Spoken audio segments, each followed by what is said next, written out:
revolution. So it wasn't just the companies that could afford to spend $40,000 on server hardware were the ones setting up websites. You had, people who just had a dial-up line or an ISDN line setting up their own web systems as well. So the fact that Linux ran on, your 486 box that you had sitting under your desk, and that Apache ran as well on that box as it did on a $40,000 piece of hardware, that really caused a lot of this revolution, I think. So I think they helped each other. And what Apache does, it's kind of this core kernel, if you will, of a number of different things, right? And you can plug in Perl scripts, you can plug in Java behind the server, you can plug in a whole bunch of different things. And these are all being built by lots of different independent bodies, basically independent groups of developers, some of whom we've collected together under the Apache Software Foundation. But who work to help make this common platform a whole lot better. So it's kind of this centralized and deep versus decentralized and wide kind of idea. Apache is actually under its own software license. It's very similar to the BSD, Berkeley Software Distribution License. What it basically says is, here's the software, just give us credit for using it. And it means you can embed it inside of proprietary applications. It means that you can add on to it without having to give anything back, et cetera. The reason we did that is because, A, we wanted as many companies as possible to be using this software, because part of the reason that we wrote it is we had a deep belief and a deep interest in seeing the HTTP standard, which is the standard for the way browsers and servers talk to each other, remain an open standard, remain something that everyone could build a browser or server in the future to. And we saw Apache as being a vehicle by which we could help make sure that the standard was enforced. So that was one of the main reasons. I'd say the second reason is because we felt pretty confident that if you make it really easy for people to get involved and not have to worry about political ramifications or about requirements that they have to make, it's A, it makes it more compelling to get involved, and then B, we think basically by momentum those companies will want to contribute back. Well, I think, as I mentioned before, Apache was really the first software that could show a business reason why moving to an open source platform, moving to using open source software made sense for a company. It was something that they could rely upon. It was actually a software that performed very well and was something that didn't go down, in fact, went down less than its commercial competitors. So it was something that the community could come to trust. I think in the long run, it's going to continue to be important as more and more of the world moves to a server-centric kind of model with, not only internet service providers, but what are called today application service providers as well. Companies that are building, if you want to read your email, you go through a website. If you want to use your customer relationship management software, you go through a website. If you want to do all these different things, you're in essence going through a website. Apache will continue to be at the center of a lot of that because it has source code. Companies that need to take things in a direction that the other commercial software providers hadn't thought about yet, will have the ability to do so with that software.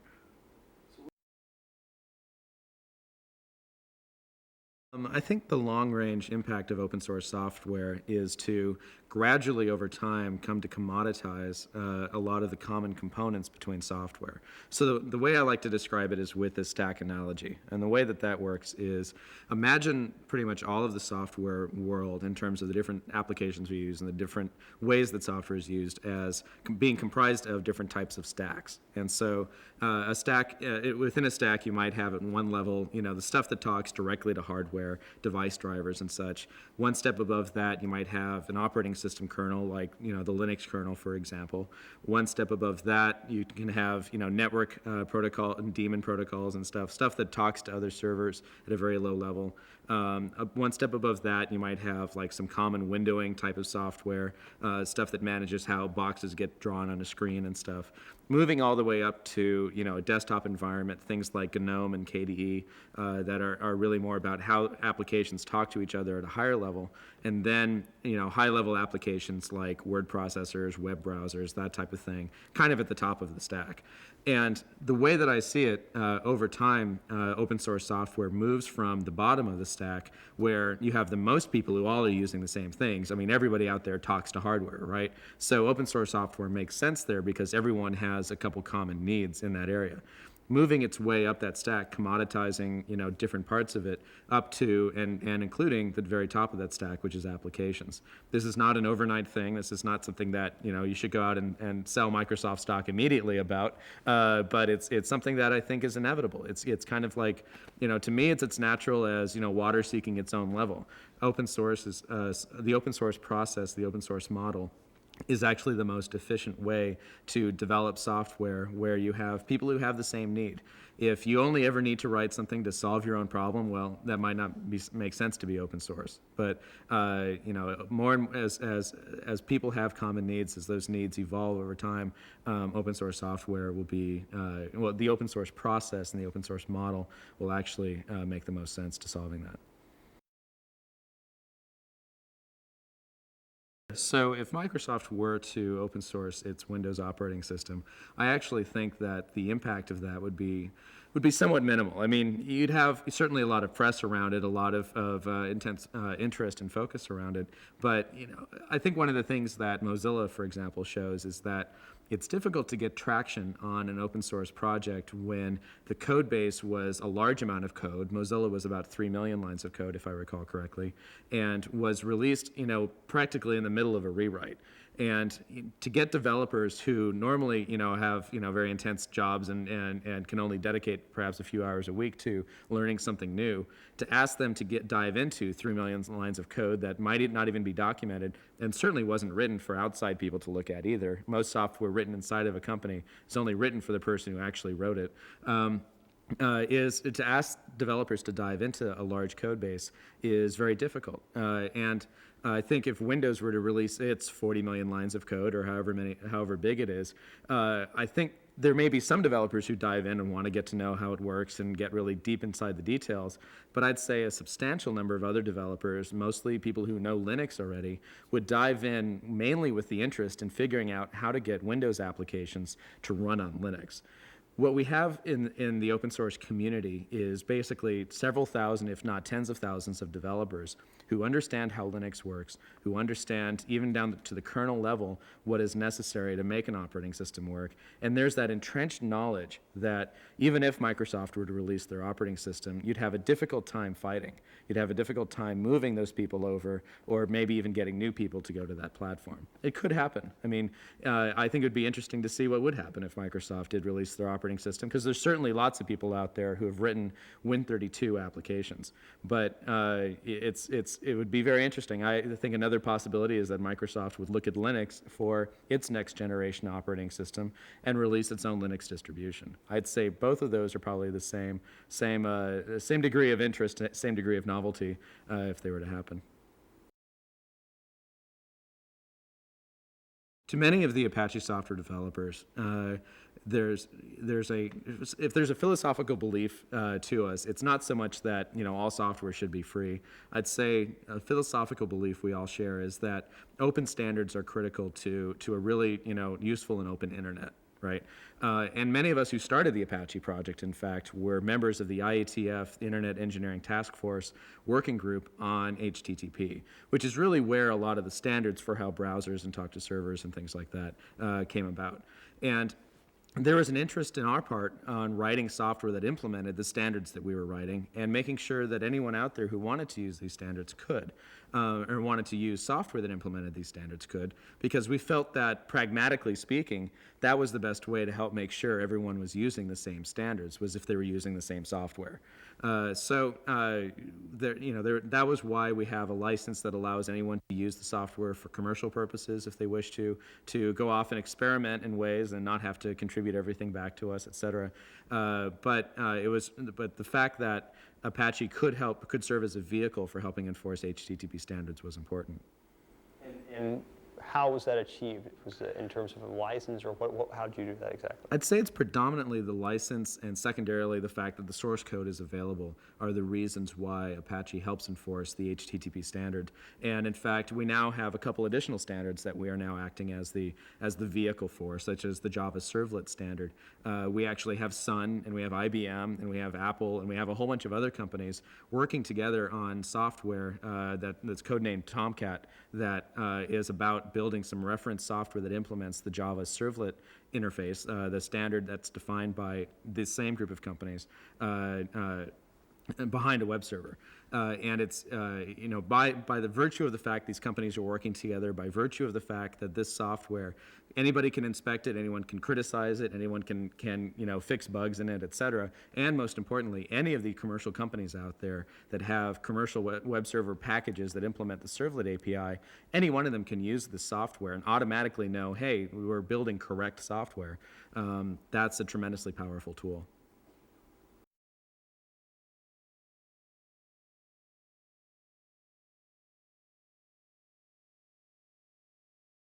The first thing I did was I downloaded the compiler in 1987, and I produced the first port of the compiler to a new microprocessor architecture, the National 32032. And what was that called? That was actually a Sequent Balance 8000 computer, and it took me about 2 weeks to do that port, and the results of that port were 20% better performance than the vendor-supplied proprietary compiler.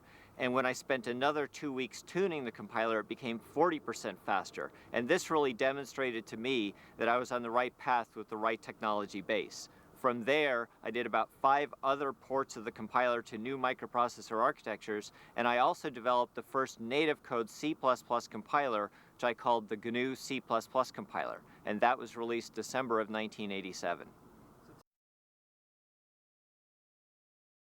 Well, I just became more and more involved. Once I got my hands around the GNU C compiler and started writing the GNU C++ compiler, the next logical step was to go after the GNU debugger.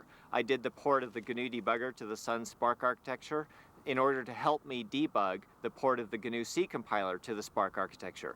I also enhanced the GNU debugger to support C++ as a native language, and that was also the first native code C++ debugger. So then after that, pick up about 1988, 1989. Where are you there? Sure. So in 1988, I go to Stanford University, and the reason I go there is because, number one, it's in the middle of Silicon Valley, and number two, as a graduate student, I can be friends with anybody. If I took the job from Sun, or if I took the job from HP, or if I took the other jobs, I would have one company behind me and probably 20 against me. But as a everybody could be behind me. And I used this as a way of really discovering what was the true commercial potential of GNU software. And by about 1989, in the spring of 1989, I just couldn't concentrate on the physics problems I needed to solve for my coursework, and instead I decided I was going to drop out of Stanford and start a company to commercialize free software. Speed. Marker. So, Michael, tell me what was the inspiration for the business plan? Well, it started from the source code. The deeper I got into the source code, the more amazed I was. It was just truly high quality stuff, truly flexible, brilliant architecture. It's just amazing. And once I made it through the source code, I then said, wow, I should really read the manual. So I started reading the manual, and I read it cover to cover. And when I got to the last chapter, it was the GNU Manifesto, and it was Stallman's explanation as to why he felt he needed to write free software. And as I read this manifesto, which a lot of people think is just a socialist polemic, what I saw was a business plan in disguise. It talked about how one could use this free software as a development model, as a technology, and offer benefits to users. And the way I saw it, the benefit to the user was the value that could drive a business.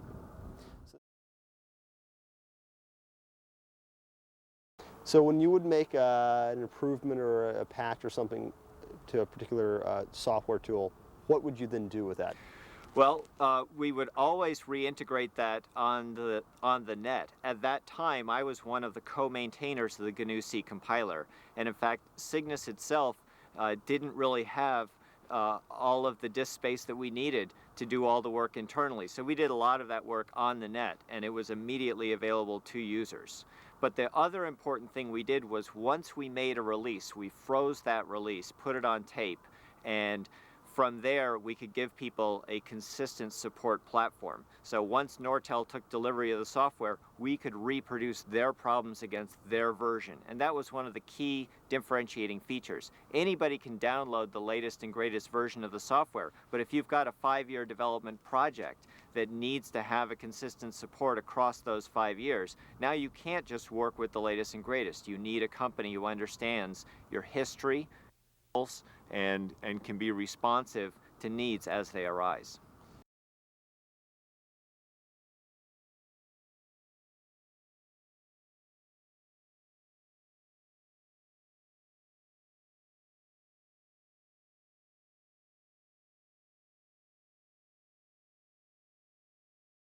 I don't like people saying viral because I think it's pejorative. I say partnership license.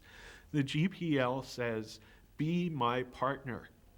If you provide a modification to my GPL software, put it under the same license that I did and give everybody the same rights that I gave to my original program. There's no virus in that it's a cooperation.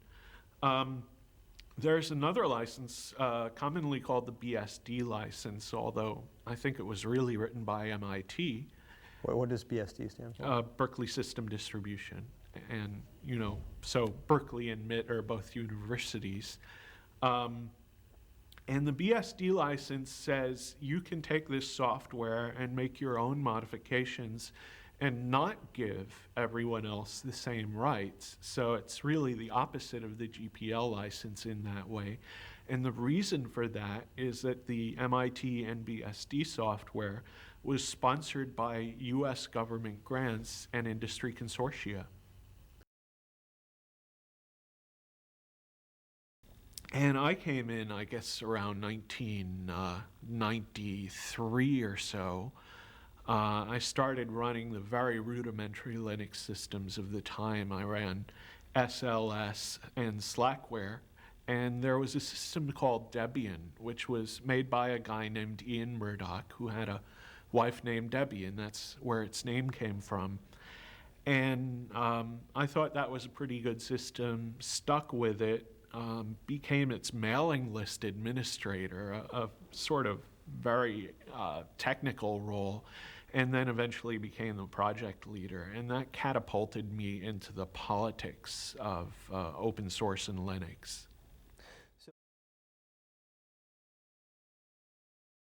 Well, I was working at Pixar where they made Toy Story and A Bug's Life. I worked there for 12 years in total, and I guess about 8 years had gone by when this happened. I'd started working with Linux because Pixar was a hardware manufacturer, and then they changed to a film studio.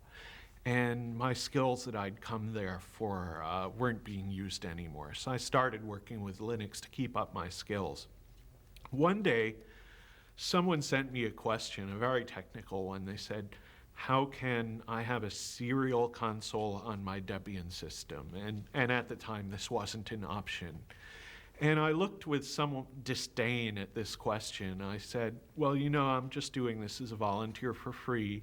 And for me to answer this question, I'm going to have to halt my system, make some changes, bring it back up, document what I did, and send it to this guy. And I decided, okay, it's an interesting question, I'll do that. So I answered his question, and he wrote back, I guess an hour later, that works great. I'm going to put this on the space shuttle.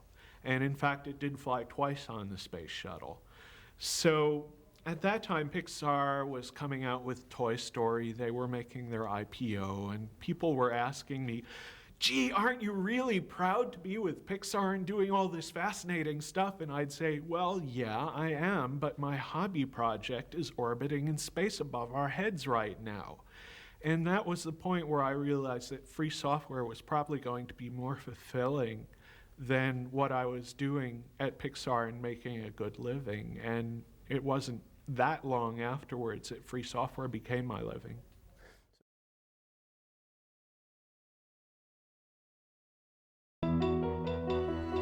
After building Linux systems for his friends, in the fall of 1993, Larry Augustin decided to try it as a business.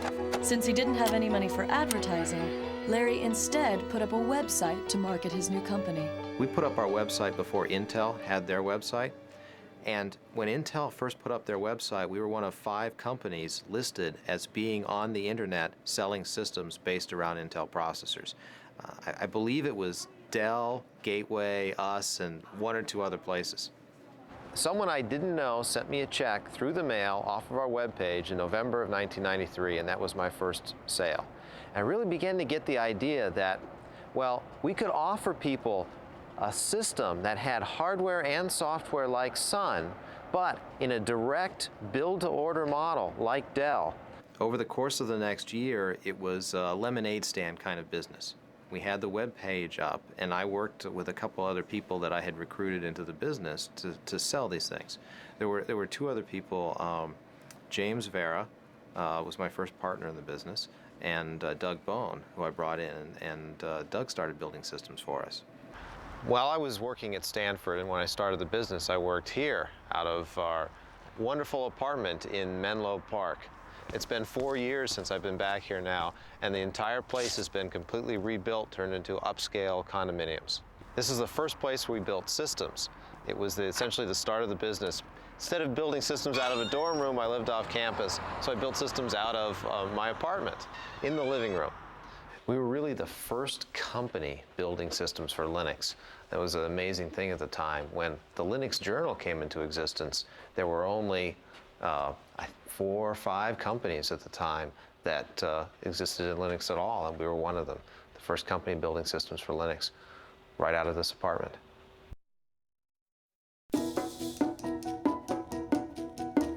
During its first few years, VA Linux systems experienced lean times as the Linux operating system slowly but steadily matured.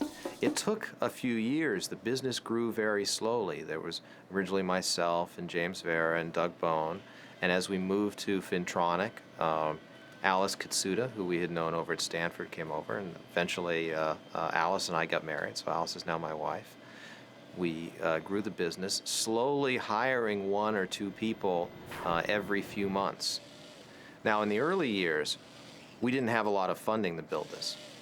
So we had to build it up on our own credit cards. You know, at one point I had this wallet filled with gold credit cards because all I was doing was we'd get an order in, we'd have to take and go out and buy the parts to fill the order. Then we'd go out, build it, ship it to the customer. Eventually we got paid and we could pay off the credit card bills. So that was how we built the business initially. And we had to be profitable. We didn't have any extra money there to spend.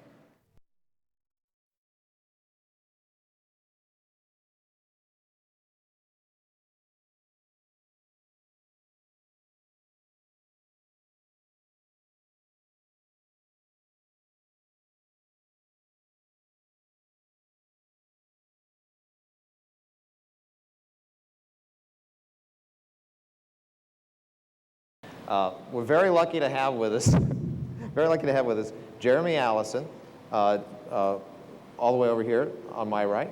Jeremy is the co-lead developer of Samba. You can view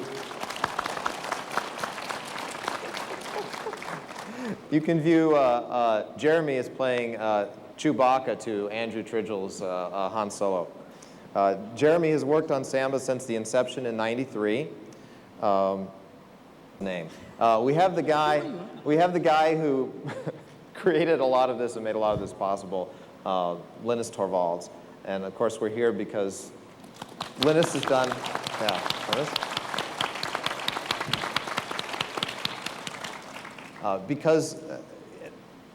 Linus has done something that very few people have done, and that's create their own operating system.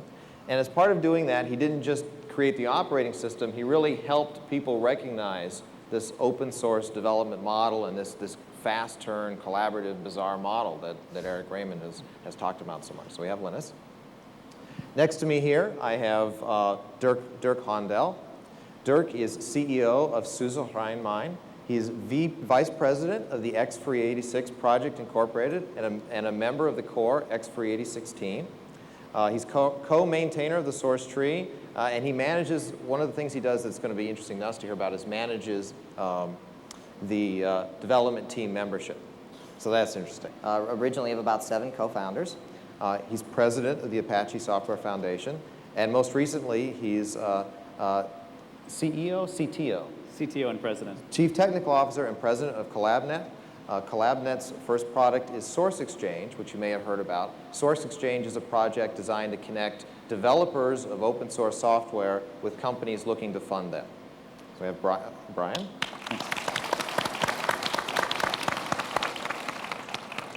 Next, Chip Salzenberg. Chip is maintainer of the stable release of Perl 5. He's officially known as the pumpkin holder. And one of the things Chip is going to do is talk to us later and tell us what that means. He's also leader of the TOP. And finally, in our attempt to have some diversity, we have with us Jordan Hubbard. Jordan is one of the 3 founders of the FreeBSD project, one of the people that started with 386 BSD and grew it into FreeBSD. Jordan is president and CEO of FreeBSD Incorporated. So thank you for being here, Jordan.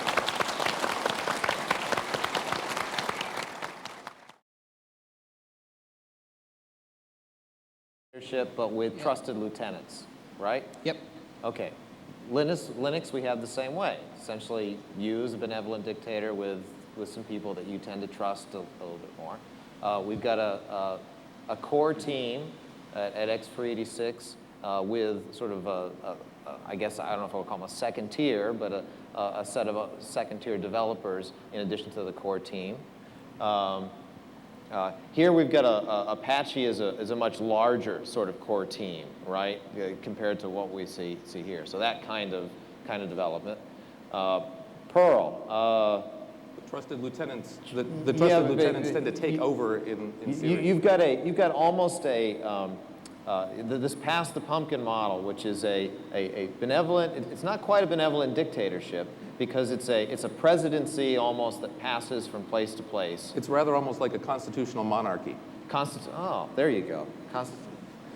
So the pass the pumpkin. Larry rules by the divine right of kings, and he appoints a prime minister. Okay. The Perl model, and then again this sort of core team that contributes. Okay. So that's the models we got together. Let's. There's the kind of newsgroup discussion, which is often wild and crazy, and often quite unrealistic. I mean, sometimes ludicrously so. But the good part about the newsgroup discussion is that the newsgroup discussion often brings out new ideas and brings up issues that don't get brought up in many other forums. So you have people who are fairly uncontrolled, but at the same time, that brings out creativity to some degree. What usually happens is that from that kind of discussion forum, somebody actually starts working on a specific area. Sometimes the person who brought it up, sometimes just another person who started thinking about the issue and found it to be a good idea. And it kind of tends to move into the Linux kernel mailing lists, where people start actually sending patches around to other people to judge kind of proof of concept things. And not common way, but it does happen, is that you have this crazy, brilliant guy somewhere just coming up with a new idea. And he just does it on his own, writes it up, and sends me a patch. And I look at that patch and I say, wow, I wish I had thought of this myself. So what I do is I apply the patch and I say, hey, this is this brilliant idea I came up with. and that's often where the kind of really revolutionary stuff comes from. So it actually happens fairly seldom. So far, it's been about once a year that something like that happens. Fragmentation has always, been a question that always comes up. I'm actually surprised that it took this long for fragmentation to come up at this conference. People have always been aware of the Unix history of fragmentation and just haven't seen how Linux couldn't fragment. And The fact of the matter is that there are like these microfragments all the time. And the microfragments is what keeps it moving. That you want it to splinter off in many small ways. And that's what keeps it dynamic. But you want to have a very strong motivation to try to get the splinters back. And that's what actually gives you the final direction in the end. So I think what I'd like to ask now is to say a few words about, have you ever lost people that you didn't want to lose?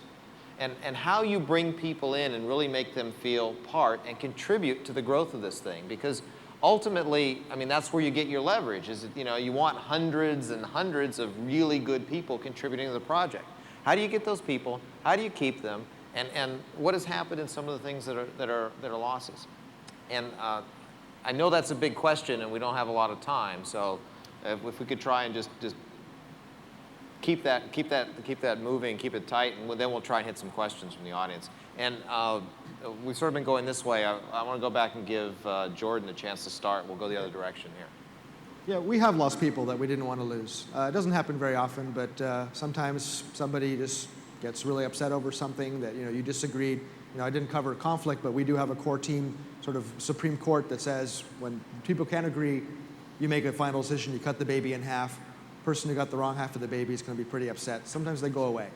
But I think by and large, all you can do is shoot for the best average, and we have a pretty good developer retention. I'd say amazingly good, certainly better than industry, which is interesting. So we can't do the best thing all the time, but we do it well. Is there anything you do that is particularly motivating? Oh, what motivates people? I mean, maybe I should just open this up for people to jump in, given where we're at. I mean, so who's got good ideas for motivating people, to getting people into the project? Light yourself. Feedback. Why don't we start here, Brian? And then I think what you need to do is you need to have lots of different access points inside of the development frame. Like, for example, we have a developer's mailing list that you can join. There's no commitment on your part. I mean, except that you have to deal with 100 messages a day. That's really where like the lifeblood of the conversation is going on. The next stage above that is if you want to contribute further, you could be part of the bug tracking team, where you basically can help close out PRs when they're just like simple questions and things like that, and help identify, oh, this is a real issue. I can't necessarily solve it, but this is a real issue. Someone should look at this. The next step. I think the last thing we should do is thank them and look at these people and say, thank you all, because you guys are the ones doing the work that we. Thank you. Thank you very much. Entity, indivisible. While in a microkernel, the operating system kernel is actually just a collection of servers that do different things, and then they have a common protocol for doing communication between themselves.